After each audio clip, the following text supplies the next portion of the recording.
So we got interrupted there, and so I decided to pause for a minute, and then my little dog, look at my little dog, she went a little crazy, and she was like running around, and so I had to catch her and stop her and pick her up, and then I decided to have a cuddle, and I thought you'd like to meet her. I said, this is Mia. This is my little baby. She's got very selective hearing, and yeah, she completely ignores you if you speak to her and ask her nicely for something. But if you pretend that you've got some food to give her, a treat to give her, and then she's all ears and she knows exactly what you're asking for. Yeah, you do, don't you? Yeah, you do. Yeah, you do. So she's my little baby, and I love her to bits. So yeah, as I was, stay still, sweetheart. As I was saying, I managed to like redo this old injury, and it's been really painful, and so I ended up having to try the painkillers again, and they didn't even work for the rib thing, and so then the story goes off sideways into the fact that like I don't even know who to go and see to get things fixed at the moment, because I don't want to go to the hospital, and when I found out about the insurance, they said go to A&E. I'm like, I don't want to walk into A&E, and then there's like a waiting room full of loads of people and possible exposure to so many different things, and then having to see like the first nurse who then takes your details, and the receptionist who takes your details, and then having to like wait again, and then go through and speak to a doctor who will then go, okay, you do or you don't need an x-ray, and then you get sent off for an x-ray, and then you're going to come in contact with the orderly person that's taking you for the x-ray, and then the technician of the x-ray, and then after that you've either got the same doctor or a different doctor, and so many people, and this won't even fix it, this will just tell you what's wrong, and then you have to get it fixed somehow. And so that's kind of like created a lot of anxiety in me. It's like, I don't mind like one person. I can accept that. I'd rather not, but I can accept that. But like lots of people just seems unnecessary to me, and I'm wise at the moment. So I've been kind of trying to grin and bear it, and make do as best I can while trying to figure out who might be able to help me. And I think because it's so painful at the moment, nobody can help me, because it needs to kind of like calm down a bit, and then once it's had a chance to do that, then maybe I can have gentle manipulation, and maybe that will pop it back into place, because I think the rib is like twisted and got stuck in the wrong place. I don't think it's broken or anything, but it's like super painful. So that's kind of put a stop to the yoga for the most part. There's like limited things that I can do now.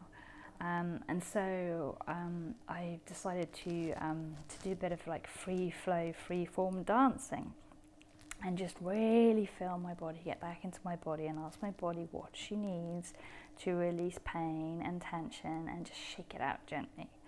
And yeah, so even though I've got these like really painful injuries, and these are injuries that I've incurred while trying to love myself and embody myself and be grounded, they're also teaching me things, really powerful, profound lessons. And so it's kind of like beautiful at the same time as horribly, worryingly, scarily painful. So this has been like a really strange time for me in that respect. I'm really grateful for this soft, padded space in which one doesn't really have to do anything or worry about anything. We can't go anywhere, we can't do anything like we used to, so we have no obligations, no pressure, and a lot more time in the day. And that's been great. And I guess like life has been put on hold as well, so things that we were worrying about and things that we needed to get sorted out and to fix, we can't address those right now anyway. So it's this kind of like weird window of time in which we're paused, and hopefully nothing bad will happen in that pause space, but we don't have to catch up with that other stuff that we were perhaps worried about and reluctant to address until after this is over. So it kind of gives you an excuse to shift focus from stuff that was bad or scary that you had to deal with in your life, to just looking inwards, looking at self, and doing things that make you happy, that fill you up, that help you grow and become braver and stronger and lighter and brighter and more cheerful. So that's what those kind of activities have done for me. And I just wanted to share that with you, and to encourage you to find your own rhythm, your own beat, the thing that works for you,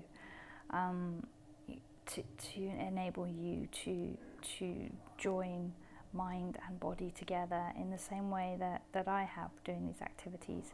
And I hope, my hope is for me that in doing these activities, and trying to still move in my body with the pain, with the injuries, not blame my body for the injuries, not blame myself for the injuries, accept that they're gifts, they're messages, they're lessons that I have to learn. Like dealing with my fear about this virus, that is a lesson that I have to learn. It's triggered me in regards to control and surrender and giving up the need to control, and trying to allow and trust that everything will be okay, that we will be taken care of, that things will work out for the best, that life will go on after this, and that life will be better as a result of this.